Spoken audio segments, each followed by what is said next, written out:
Students, आज का हमारा टॉपिक है प्रोबेबिलिटी। प्रोबेबिलिटी वर्ड बना है प्रोबेबल। प्रोबेबल मीन की चांसेस। तो प्रोबेबिलिटी क्या है? मैथमेटिकल मेजरमेंट ऑफ अनसर्टेनिटी, जिसके बारे में हम श्योर ना हो, सर्टन ना हो, उसको मैथमेटिकली मेजर करने को कहते हैं प्रोबेबिलिटी। प्रोबेबिलिटी थ्योरी क्या है? A branch of mathematics which deals with the mathematical measurement of uncertainty. अब आप उसमें कुछ चीजें आ जाती हैं, ये एग्जाम में नहीं, आपको ऐसे समझना है। एक्सपेरिमेंट क्या है? एन एक्शन और ऑपरेशन विच कैन प्रोड्यूस, जब हम कोई काम करते हैं तो उससे कुछ रिजल्ट निकलते हैं, डेफिनेट रिजल्ट, उसे हम कहते हैं वेल डिफाइंड रिजल्ट निकलते हैं, उसके कहते हैं एक्सपेरिमेंट। जैसे हमने डाई थ्रो की तो 1 2 3 4 5 6 आएगा, तो die thrown of a die is an experiment. अब डिटरमिनिस्टिक एक्सपेरिमेंट क्या है? डिटरमिनिस्टिक एक्सपेरिमेंट हो गया जब हमने काम किया, रिपीट उसी काम को करते गए और आइडेंटिकल कंडीशंस में वही कंडीशंस रखे, तो हमें एटमोस्ट सेम रिजल्ट, बार बार सेम रिजल्ट आता जाए, उसे हम कहेंगे डिटरमिनिस्टिक एक्सपेरिमेंट। नेक्स्ट है रैंडम एक्सपेरिमेंट। रैंडम एक्सपेरिमेंट क्या है? An experiment is said to be random experiment if it satisfy two condition. First condition है कि उस एक्सपेरिमेंट में जो पॉसिबल आउटकम्स है वो एक से ज्यादा होनी चाहिए।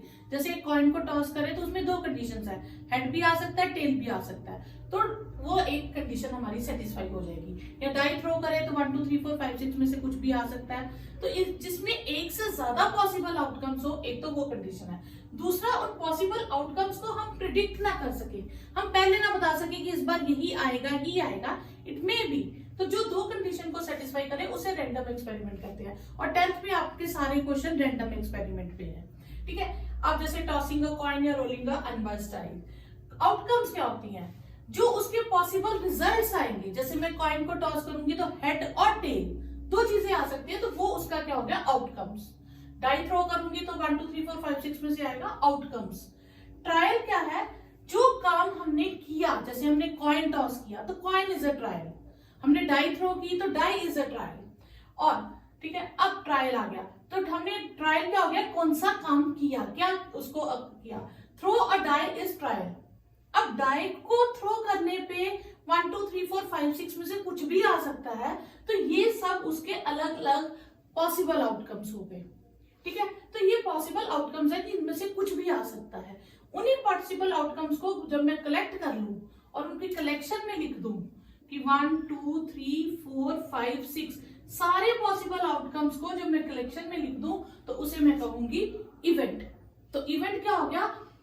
Collection of all possible outcomes, और आउटकम्स हो गए कि उसमें क्या चांसेस है आने के, तो ये आपको सिंपल इवेंट या एलिमेंट्री इवेंट क्या होते हैं? सिंपल इवेंट है जब आउटकम्स में आपके पास सिंपल, हम एक ही केस लें, उसे हम कहेंगे सिंपल इवेंट। जैसे हम कॉइन को टॉस करते हैं तो हमारे पास दो चांसेस है, हेड या टेल आता है, ठीक है। तो या हेड ले, अगर हम सिंपल हेड की बात करें तो ये सिंपल इवेंट है, टेल की बात करें तो ये सिंपल इवेंट है। मतलब इनको और ब्रेक नहीं कर सकते। जैसे हम दो कॉइन टॉस करते हैं तो हमारे पास केसेस होते हैं HT, TH और TT, ये हमारे हो गए टोटल आउटकम्स। इनमें से मैं अगर बोथ हेड को ले लूं तो ये, अब मैं बोथ हेड चाहिए तो ये हमारे पास क्या हो गया? सिंपल इवेंट, ठीक है। दोनों टेल्स हो तो ये एक केस हो जाएगा, ये भी मेरे पास क्या हो जाएगा? Simple event. फिर आता है कंपाउंड इवेंट, कंपोजिट इवेंट या मिक्स्ड इवेंट। ये इवेंट क्या होते हैं? जिस इवेंट्स को हम और पार्ट्स में डिवाइड कर सके उसे हम क्या कहेंगे? Compound events. जैसे मैंने एक डाई थ्रो की और मैं कंडीशन रख दूं कि उसमें ऑड नंबर्स आए, तो आंसर आएगा 1 3 5। तो अब 1 एक इवेंट है, 3 एक इवेंट है, 5 एक इवेंट है। कंपाउंड ऑफ सिंपल इवेंट्स को कहते हैं, हम इनको कंबाइन कर दें उसे हम कहेंगे कंपाउंड इवेंट, जिनको हम आगे बांट सकते हैं। जैसे 1 एक इवेंट है अपने आप में, 3 एक इवेंट है, 5 एक इवेंट है, तो ये सिंपल इवेंट्स हैं। सिंपल इवेंट्स को जब मैंने कंबाइन किया तो बन गया कंपाउंड इवेंट। अब जैसे इसी में मैं ले लूं हेड टेल, टेल हेड, तो ये क्या हो गया? Compound event. जिसमें एक से ज्यादा इवेंट्स आए वो कंपाउंड इवेंट्स। और इक्वली लाइकली मीन सबको एक जैसी इंपॉर्टेंस है, किसी की अक्कर करने के चांसेस ना कम है ना ज्यादा है, हमें नहीं पता क्या अक्कर करेगा, हम सबको बराबर लेते हैं, उसे कहते हैं इक्वली लाइकली आउटकम्स। नेक्स्ट है impossible event, sure event and favourable outcomes. Impossible event है an event which is impossible to occur, जो हो ही नहीं सकता उस कंडीशन के अंदर, उसे हम कहते हैं इम्पॉसिबल इवेंट। जैसे मैं एक डाई थ्रो करूं और मुझे 8 से बड़ा नंबर मिले, तो 8 से बड़ा नंबर एक डाई में तो आएगा नहीं, डाई में होते 1 से 6 तक, तो उसे हम कहते हैं इम्पॉसिबल इवेंट। और उसकी प्रोबेबिलिटी याद रखिएगा क्या होती है, 0। एग्जाम में आपको ये 1 मार्क में आ जाता है, ठीक है। श्योर इवेंट, श्योर इवेंट जो होगा ही होगा, उनमें से कुछ ना कुछ तो पॉसिबल आएगा ही आएगा, उसे हम कहते हैं श्योर इवेंट। जैसे मैं डाई थ्रो करूं और नंबर लेस देन 7 आए, तो लेस देन 7 ही आएगा, 1 2 3 4 5 6 में से सारे लेस देन 7 है, तो सारे ही आ जाएंगे। उस केस में प्रोबेबिलिटी क्या होती है, 1। तो ये आप याद रखेंगे, probability of impossible event is 0 and probability of sure event is 1। उसके बाद आते हैं फेवरेबल आउटकम, जो सब क्वेश्चंस में यूज होगा। फेवरेबल आउटकम्स क्या होता है कि जो गिवन कंडीशन को फेवर करे, जो हमें कंडीशन दी होगी उसको फेवर करके जो आंसर में आए वो हो गया फेवरेबल आउटकम्स। जैसे मैंने एक डाई थ्रो की तो टोटल 6 केसेस है हमारे दिमाग में, पर उसने क्वेश्चन में हमें ये कहा कि ऑड नंबर लिखो, तो फिर फेवरेबल क्या हो गया 1 3 5। अगर उसने कहा इवन लिखो तो फेवरेबल हो गया 2 4 6, और अगर और कंडीशन दे दे लेस देन 3 लिखो तो फेवरेबल हो गया 1 2, ठीक है। इस तरह से फेवरेबल, और ये हमारा यूज होगा सभी क्वेश्चंस में। नेक्स्ट है कॉम्प्लीमेंट्री इवेंट। कॉम्प्लीमेंट्री इवेंट क्या होता है, कोई इवेंट ई अगर अक्कर कर रहा है तो उसके अक्कर ना करने के चांसेस को कहते हैं कॉम्प्लीमेंट्री इवेंट। तो ई अगर इवेंट है तो नॉट ई क्या हो जाएगा, कॉम्प्लीमेंट्री इवेंट, और उसको हम लिखते हैं ई बार से, ठीक है। तो ई बार का फॉर्मूला आता है 1 माइनस प्रोबेबिलिटी ऑफ ई, या हम दूसरी तरह से कह सकते हैं ई के होने के चांसेस और ई के ना होने के चांसेस मिलके बनता है 1, ठीक है। अब जैसे आप एग्जांपल ले लो, सिंपल, प्रोबेबिलिटी ऑफ ई है 0.2, तो प्रोबेबिलिटी ऑफ नॉट ई क्या होगा, 1 माइनस 0.2 दैट इज 0.8। जैसे आपके पास सपोज करो टोटल 10 मार्बल्स है, उसमें से आप मान लीजिए नंबर ऑफ रेड मार्बल्स है 4 और नंबर ऑफ ग्रीन मार्बल्स है आपके पास 6, तो प्रोबेबिलिटी ऑफ रेड मार्बल हो जाएगी आपके पास 4/10 और ग्रीन की हो जाएगी 6/10। जब हम इन दोनों को टोटल करते हैं 4/10 and 6/10, probability of E and probability of E not को टोटल करेंगे दैट इज 10/10, तो टोटल 1 होगा।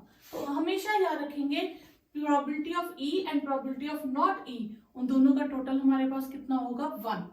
तो उसी फॉर्मूले से अगर हमें ई पता है तो हम ई पर ई नॉट निकाल सकते हैं, अगर ई नॉट पता है तो ई फाइंड कर सकते हैं। सैंपल स्पेस, अब हम सीखेंगे कि कितने टोटल केसेस होते हैं। अगर एक कॉइन टॉस करें तो हमारे पास 2 ही केसेस होंगे, हेड एंड टेल। अगर हम 2 कॉइन्स टॉस करते हैं तो हो सकता है दोनों हेड हो या head tail, tail head and tail tail, ठीक है। अगर हम 3 कॉइन्स टॉस करते हैं तो मैं आपको इसका इजी बता देती हूँ, आपने 2 वाला जो है वो लिख लेना है, ठीक है। उसके साथ आप बना दिए एक हेड और एक टेल। अब आप सबके साथ हेड लगाएंगे, पहले हेड के साथ आ जाएगा एच एच एच, जब एच इसके साथ लगाएंगे H H T H T H H T T, फिर टेल लगाएंगे सबके साथ T H H T H T T T H T T T. ये आपके पास 3 वाली सैंपल स्पेस हो जाएगी, और ये जो आएंगे आपके पास ये आपके आंसर्स हो जाएंगे, ठीक है। अगर इसी तरह 4 कॉइन्स वाला आए, वैसे आता नहीं है, अगर इन केस ऑफ 4 कॉइन्स आए तो ये जो 8 केसेस आए हैं H H T H T H T T H H T T H T, आप इनको लिख दीजिए एक लाइन में, फिर एच के साथ और टी के साथ कॉम्बिनेशन कीजिए इनका।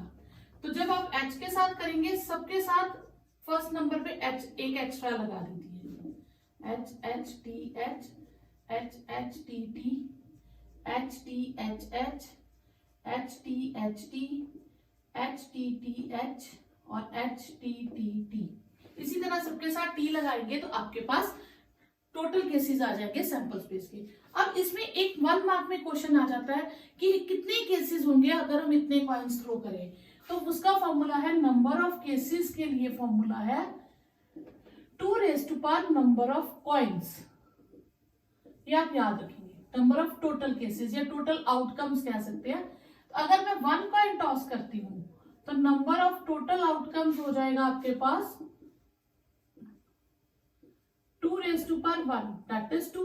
देखिए 2 ही केसेस है, ठीक है। अगर मैं 2 कॉइन्स टॉस करती हूँ तो नंबर ऑफ आउटकम्स हो जाएगा 2² that is 4।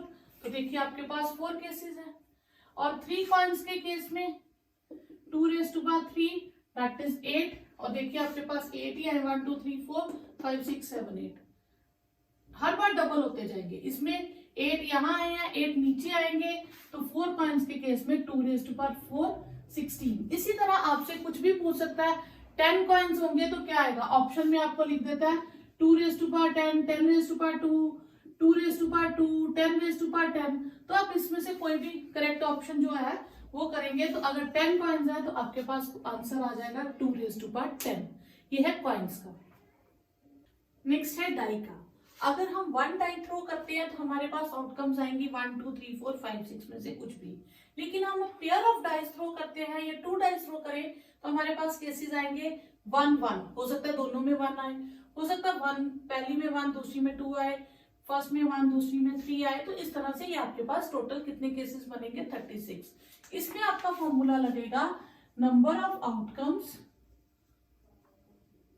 Will be 6 number of dice, ठीक है। तो अगर आप 1 डाई थ्रो करते हो तो नंबर ऑफ आउटकम्स होंगी आपके पास 6⁻1। और आप अगर 2 डाइस थ्रो करते हो तो नंबर ऑफ आउटकम्स हो जाएंगे 6⁻2, टोटल 36। इस तरह से आप टोटल केसेस फाइंड कर सकते हो। अच्छा, ये आपने फाइंड कर लिया, आपको एग्जाम में इसको लिखने की जरूरत नहीं है, ठीक है। इसमें आपने बस याद रखना है कि क्या हो सकते हैं। अब जैसे इसमें क्वेश्चन आता है डबलेट, इस तरह से पूछेंगे तो डबलेट में क्या आएगा, जिसमें सेम टर्म्स आए 1 1 2 2 3 3 4 4 5 5 6 6, ठीक है, ये आ जाता है। इस तरह से अगर ये कोई नंबर पूछ ले 5 अक्कर एटलीस्ट 5 अक्कर, ठीक है, एटलीस्ट 5 अक्कर, मतलब 5 अक्कर करे ही करे, या 5 अक्कर करे एटलीस्ट 1 या 2, कुछ भी 5 अक्कर करे। तो अब कौन से केसेस लेंगे, आपके पास आएगी ये वाली लिस्ट, ठीक है, ये वाली 5 वाली, ये वाली पूरी लिस्ट और ये वाली पूरी लिस्ट, ठीक है। इसमें टोटल कितने केसेस होंगे, 11 केसेस होंगे। बच्चे यहां गलती कर देते हैं, 12 केसेस लिख देते हैं, ठीक है। 5 आए तो आपके पास 6 केसेस ये बने, 6 ये बने, लेकिन उसमें 5 5 रिपीट हो गया तो आप 5 5 एक ही बार लोगे, तो टोटल आपके पास बनेंगे 11 केसेस। इसलिए कोई भी नंबर को कहे कि एग्जिस्ट करे 5 6 1 2 3 4 कुछ भी करे, तो आपके पास टोटल केसेस ये 11 बनेंगे, हर एक के यही होंगे। 1 करता है तो ये लिस्ट और ये लिस्ट, 2 करेगा तो सेकंड और सेकंड कॉलम, 3rd करेगा 3 3rd रो 3rd कॉलम, इस तरह से हॉरिजॉन्टली भी 3rd लाइन, वर्टिकल भी 3rd लाइन, 4 है तो 4th लाइन, ठीक है, ये आ जाएगा आपके पास। तो टोटल आपके पास इस केस में आएंगे 11, आप डायरेक्ट लिख सकते हैं। उसके बाद आपके पास आ जाता है एक बहुत इजी चार्ट है, टोटल जैसे आता है क्वेश्चन आ जाता है सम 2 आए उसके बारे में बताइए, सम 3 आए उसके कितने केसेस होंगे, सम 7 सम 8, मतलब डाइस हम थ्रो करें और दोनों डाइस पे जो नंबर आए उनका टोटल हमें पूछा हो, तो बच्चे क्या करते हैं वहां पे कि पूरा चार्ट बनाने और सोचने लग जाते हैं। मैं आपको एक ट्रिक बताती हूँ उसका। अब आपको टोटल में पूछते हैं, तो ये जो केस है अगर मैं इसको करूं तो इसका टोटल है 2, इन दोनों केसेस का टोटल है 3, इनका टोटल है 4, इनका टोटल है 5, इनका टोटल है 6, तो इस तरह से है, ठीक है, टोटल। अब इसको हम पेपर में एग्जाम में इतना टाइम तो होता नहीं कि हम पूरी चार्ट बनाए और करें, हम ऐसे लिखेंगे सम ऑफ नंबर्स, ठीक है, मिनिमम सम 2 है, 3 4 5 6 7 8 9 10 11 और 12, मैक्सिमम 12 तक टोटल आ सकता है आपके पास, इससे ज्यादा टोटल नहीं आएगा, ठीक है। अब इसको आप डायरेक्टली याद रखेंगे कैसे, प्रोबेबिलिटी काउंटिंग, इसका 1 2 3 4 5 6, ठीक है। फिर डिक्रीज करते जाएंगे 5 4 3 2 1, 1 2 3 4 5 6, 5 4 3 2 1, और सबके नीचे आप लिखा दीजिए 36।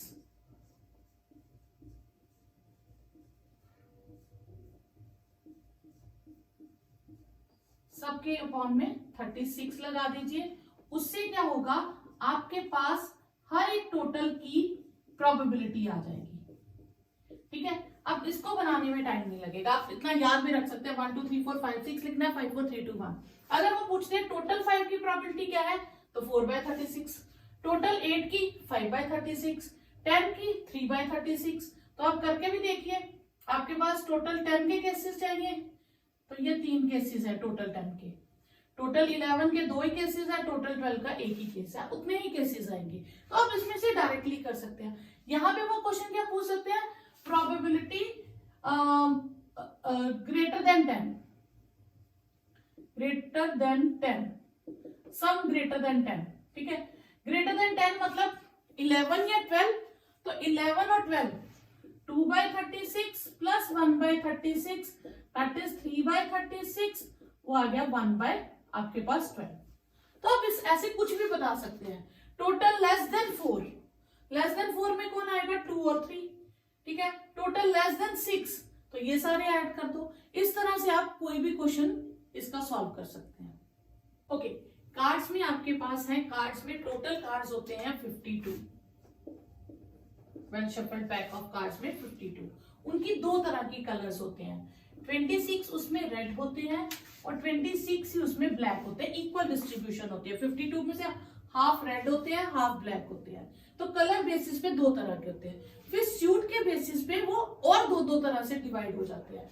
हार्ट में हो जाते हैं 13 केसेस कार्ड्स, डायमंड में भी 13, और ब्लैक में हो जाते हैं स्पेड में 13 और क्लब में 13। ये हो गए आपके 13 कार्ड्स, ठीक है। हर एक में काउंटिंग होती है 2 to 10। उसके बाद जैक क्वीन किंग एस, सब में ऐसा है, ठीक है। J for jack queen king and ace. अगर वो पूछे फेस कार्ड्स कौन से हैं, तो फेस कार्ड्स में आपके पास आएगा जैक क्वीन किंग ओनली, क्योंकि इनके ऊपर फेसेस बने होते हैं इनके कार्ड्स पे। कोर्ट कार्ड या ऑनर्स कार्ड जो होते हैं वो होते हैं jack queen king and ace. Ace भी इंक्लूड हो जाएगा तो कोर्ट कार्ड कहते हैं या ऑनर कार्ड कहते हैं, ठीक है। ये हो गया आपके पास 4 कार्ड्स का। अब कुछ भी प्रोबेबिलिटी पूछे तो जिस चीज की पूछे वो केसेस अपॉन 52 हर बार चलेगा।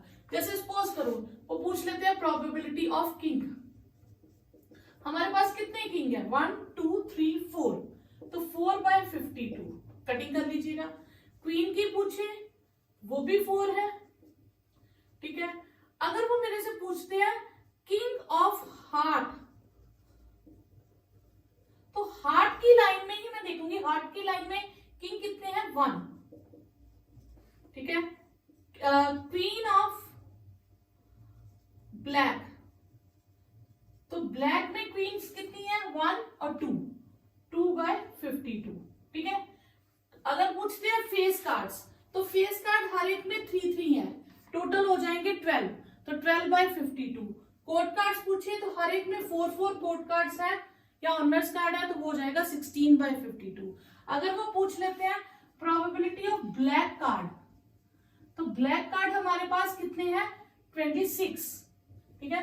तो 26/52, इसका मतलब है हम कोई एक ब्लैक कार्ड उठा सकते हैं। तो हमारे पास ऑप्शंस है 26 और टोटल है 52, तो हमारे पास ऑप्शंस हम ऊपर लिखेंगे और टोटल केसेस नीचे लिखेंगे, ठीक है। यही वो पूछ ले प्रोबेबिलिटी ऑफ सूट के अकॉर्डिंग कुछ भी, क्लब के कितने हैं, तो क्लब में होते हैं 52, हर एक सूट में कितने कार्ड्स है, 13। तो जब भी वो सूट का नाम ले तो इनमें 13 कार्ड्स है, और अगर कलर बेसिस पर पूछे तो 26 है। अगर नेम के अकॉर्डिंग नंबर 6 नंबर 5 तो वो 4 कार्ड्स हैं, जिनमें से 2 रेड के हैं और 2 ब्लैक के हैं। अगर वो स्पेसिफिक कर दे किंग ऑफ ब्लैक चाहिए या कुछ चाहिए, तो फिर आपको वो स्पेसिफिकली बताना पड़ेगा। नेक्स्ट क्वेश्चन आपको आ जाता है लीप ईयर या नॉन लीप ईयर के लिए। नॉन लीप ईयर में टोटल डेज होते हैं 365, तो उसमें 52 वीक्स होते हैं। अगर मैं इसे 7 से डिवाइड करूं और 1 डे एक्स्ट्रा आता है, और उस 1 डे की क्या ऑप्शन होगी, जितने हमें डेज ऑफ वीक पता है, ठीक है, अब इसमें क्या पूछ लेते हैं, प्रोबेबिलिटी ऑफ 53 मंडे। तो दिस मीन 52 तो सारे आएंगे, संडे टू सैटरडे सारे दिन 52 टाइम्स आएंगे। एक दिन एक्स्ट्रा चाहिए मुझे, मंडे वो मंडे ही होना चाहिए, तो वो उसमें कितनी बार है मंडे, एक ही बार है, तो 1 आउट ऑफ 7। ठीक है, अगर वो कोई भी दिन पूछ लेते हैं, 53 संडे के लिए पूछ लेते हैं, तो उसका भी एक ही चांस है आउट ऑफ 7। तो इस केस में एक ही आंसर आता है 1/7, कोई भी क्वेश्चन कुछ भी पूछ ले, वो फ्राइडे सैटरडे कोई भी दिन। अगर वो लीप ईयर, तो लीप ईयर में क्या होता है, 366 डेज होते हैं, यानी कि 52 वीक्स है, 2 डेज एक्स्ट्रा है। अब 2 डेज में ऑप्शन क्या है, संडे एंड मंडे हो सकता है, मंडे एंड ट्यूसडे, तो इस तरह से ये सारी ऑप्शंस होंगी। अब वो क्वेश्चन इसमें आपको ट्विस्ट करके क्वेश्चन आ सकते हैं, इसमें कोई नहीं है, इसमें एक ही ऑप्शन रहेगी। इसमें क्या आपके पास, सपोज करो वो कहता है 53 टाइम्स संडे चाहिए, तो मैं देखूंगी संडे की ऑप्शंस कितनी है, एक ये है और एक ये है, मेरे पास 2 ऑप्शंस है, तो 2 और टोटल है 7। ठीक है, अगर वो पूछ लेता है किसी भी दिन के लिए पूछे, तो इसमें 2/7 आएगी, इसमें 1/7 आएगी और इसमें 2/7, क्योंकि हर एक की 2 ऑप्शंस है। हाँ, अगर वो पूछ ले 53 Sunday and 53 Monday, this mean मुझे संडे एंड मंडे दोनों रिपीटेड चाहिए, तो फिर उसके लिए एक ही ऑप्शन है, तो वो आ जाएगी आपके पास 1/7, एंड आए तो 1/7। यहीं पे अगर आपके पास आ जाए 53 संडे और 53 मंडे, मतलब कोई एक दिन भी रिपीट हो जाएगा तो चलेगा, दोनों हो जाएंगे तो भी चलेंगे, तो हमारे पास मतलब मुझे संडे एक्स्ट्रा भी चलेगा, मंडे भी चलेगा, दोनों, तो मेरे पास ऑप्शंस आ जाएंगी, एक ये जिसमें संडे मंडे है, ये भी आ जाएगी क्योंकि मंडे एक्स्ट्रा चाहिए, या संडे एक्स्ट्रा आ जाए या मंडे, और यहाँ इसमें एक ये चलेगी क्योंकि इसमें भी संडे है, बाकी किसी में संडे मंडे में से कुछ नहीं है, तो ये 4 कैंसिल हो जाएंगी, तो मेरे पास आ जाएगा 3/7। क्लियर, तो इस तरह से आपको क्वेश्चन आते हैं, अगर सिंगल पूछे तो 2/7, एंड कंपल्सरी करते हैं तो 1/7, और ऑप्शनल हो तो 3/7। इसमें आपको इसी तरह से क्वेश्चन आएंगे एमसीक्यू में। अब ये एमसीक्यू में क्वेश्चन आता है, प्रोबेबिलिटी का रूल याद रखेंगे कि probability of an event is always greater than और equal to 0 but less than और इक्वल टू 1। 0 प्रोबेबिलिटी हो सकती है, 1 प्रोबेबिलिटी हो सकती है, 0 और 1 के बीच में रहेगी, 0 से कम मतलब नेगेटिव नहीं होगी और 1 से ज्यादा नहीं होगी। यानी कि अगर फ्रैक्शन में हमें कोई क्वेश्चन दिया है तो हम याद रखेंगे न्यूमिनेटर डिनोमिनेटर से ग्रेटर नहीं हो सकता। एमसीक्यू में आ जाता है कौन सी प्रोबेबिलिटी पॉसिबल है, तो आपका एक आ जाए 0.7, एक आ जाएगा 21/20, एक आ जाएगा 18/19, एक आ जाएगा -1.76 सपोज करो, तो कौन सी पॉसिबल है, प्रोबेबिलिटी नेगेटिव नहीं होती। और आप इतना सोचिए 20 में से आप 21 ऑब्जेक्ट्स को चूज नहीं कर सकते हो, तो ये नहीं हो सकती, क्यों, क्योंकि m should be less than और इक्वल टू n। हाँ, 18 में 19 हो सकते, मतलब 19 में से 18 हो सकते हैं, और 1.76 1 से ग्रेटर प्रोबेबिलिटी नहीं होती, तो आपके पास ये आ जाएगा कि this is possibility only 18/19। Question है हमारे पास, a bag contains 5 red and some blue balls. Blue balls हमें नहीं पता, तो नंबर ऑफ रेड बॉल्स है हमारे पास 5, और late number of blue balls हम मान लेते हैं x, तो टोटल नंबर ऑफ बॉल्स कितनी हो गई हमारे पास 5 + x, यहां तक हो गया। Okay, if the probability of blue ball, यानी कि probability of blue ball is double that of probability of red ball, find the number of blue balls. अच्छा, ब्लू बॉल्स की प्रोबेबिलिटी पूछी है तो ब्लू के केसेस अपॉन टोटल केसेस, और red की पूछेंगे तो रेड के cases upon total cases. Blue की प्रोबेबिलिटी ब्लू के केसेस अपॉन टोटल केसेस, और रेड की पूछी है तो रेड के cases upon total cases. Clear, ये हमारा कैंसिल हो गया, उधर शिफ्ट करें तो x is 2 into 5 कर दे तो 10/5 + x, और ये 5 + x उधर चला गया, कट गया, तो x is equal to 10, तो number of blue balls is 10, ये आपका आंसर हो गया। नेक्स्ट क्वेश्चन है, अ बैग कंटेन्स 12 बॉल्स। तो टोटल बॉल्स हैं हमारे पास 12, out of which X are black. तो नंबर ऑफ ब्लैक बॉल्स हो गया हमारे पास एक्स, ठीक है। If one ball is drawn, एक बॉल निकालनी है at random from the box, what is the probability that it is black. तो मुझे प्रोबेबिलिटी ऑफ ब्लैक बॉल लेनी है। तो ब्लैक बॉल की प्रोबेबिलिटी क्या आ जाएगी, number of favourable cases upon number of total cases. तो ये मेरे पास आ गया केस 1, ठीक है, पहली कंडीशन। फिर वो कहता है 6 more black balls are put in the box. उसी बैग में मैं 6 और ब्लैक डाल दूं तो अब मेरे पास number of black balls, if 6 more black balls are added, तो मेरे पास नंबर ऑफ ब्लैक बॉल्स कितनी हो जाएंगी, x थी पहले, अब प्लस 6 हो जाएगा। और नंबर ऑफ टोटल बॉल्स कितनी हो जाएंगी, टोटल में भी 6 ऐड हो जाएगा, 18। अब कंडीशन कहते हैं कि अब जो ब्लैक बॉल निकलेगी, अब जो है ब्लैक बॉल इन केस 2, ये मान लेते हैं केस 2 है, ठीक है, ये केस 1। तो केस 2 में जो ब्लैक बॉल की प्रोबेबिलिटी होगी that is double the probability what it was before.